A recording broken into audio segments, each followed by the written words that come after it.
pour le Proche-Orient qu'on évoquait tout à l'heure. Quel sort pour les habitants israéliens de la vallée du Jourdain? Il est suspendu peut-être en partie justement au fameux deal de Donald Trump. On parle de cette région coincée entre la Jordanie et les territoires de l'autorité palestinienne, zone ô combien stratégique pour Israël et pour sa sécurité, zone désertique que les agriculteurs font refleurir. Et vous allez le voir, eh bien, ils misent justement sur le plan de Washington. Nous vous proposons ce soir la première partie d'un reportage signé Pierre Clochender. Regardez.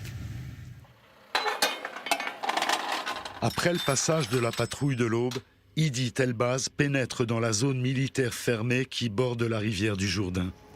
Les employés thaïlandais s'affairent déjà à entretenir les palmiers dattiers avant la saison de la collecte. Je dois signaler à l'armée chaque entrée et sortie dans et de la zone de sécurité.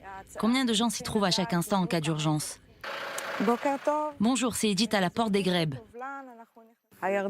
Les Jordaniens sont très stricts. Traverser le Jourdain, c'est une balle dans la tête. Après la guerre de 1967, le terrain accidenté est surnommé par les Israéliens la terre de la chasse aux infiltrés armés palestiniens. Désormais paisible, l'enclave est un terrain miné, composé de tranchées et de guérites, sentinelles recluses à un passé lointain. Un no man's land interdit aux Palestiniens. Idit fait partie de la seconde génération d'agriculteurs israéliens qui se sont implantés ici. Il y avait beaucoup d'infiltrations ennemies et de contrebande d'armes ici. C'est ainsi que naît la coopération entre l'armée et les agriculteurs. Pour cultiver la terre, il faut d'abord la défricher, ce qui permet à l'armée d'avoir un champ visuel net. Idit est fier de ses dattes majhoul, une espèce surnommée la reine des dattes, qu'elle cultive en organique. Cette année, de ses 1200 arbres alignés sur 10 hectares, elle espère produire 70 tonnes de dattes. Je suis fière d'être ici. En cultivant mes dattes en bordure du Jourdain, je marque la frontière. Prise à la Jordanie, cette étendue de terre désolée est devenue le précaré de l'État d'Israël. La paix règne entre les deux pays depuis 25 ans, sans qu'Israël ait eu à rétrocéder la vallée du Jourdain au royaume hachémite. Et pour cause, selon le consensus international, c'est un territoire palestinien. Mais pour Israël, elle fait rempart, non plus contre les infiltrations palestiniennes d'antan, mais face à un front oriental élusif.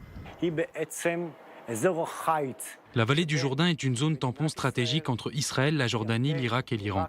Dès que cette vallée cessera d'être entre nos mains, n'importe qui pourra y être et constituer une menace pour Tel Aviv et le cœur du pays. Il n'y a d'autre réalité que la souveraineté israélienne sur la vallée du Jourdain. La droite israélienne soutient qu'il faut annexer unilatéralement cette région frontalière. Le centre, qu'elle fasse tout bonnement partie intégrante d'Israël, de préférence dans le cadre d'un accord, son statut légal étant décidé dans le cadre de futures négociations. Le deal du siècle est l'occasion historique de soustraire la vallée du Jourdain de l'équation palestinienne, comme dans le cas de Jérusalem. Je ne connais rien des calculs des politiciens. Resterai-je ici sous régime palestinien? Non. Uniquement à condition d'être israélienne et que l'État se porte garant de ma sécurité. J'espère que le statu quo sera préservé.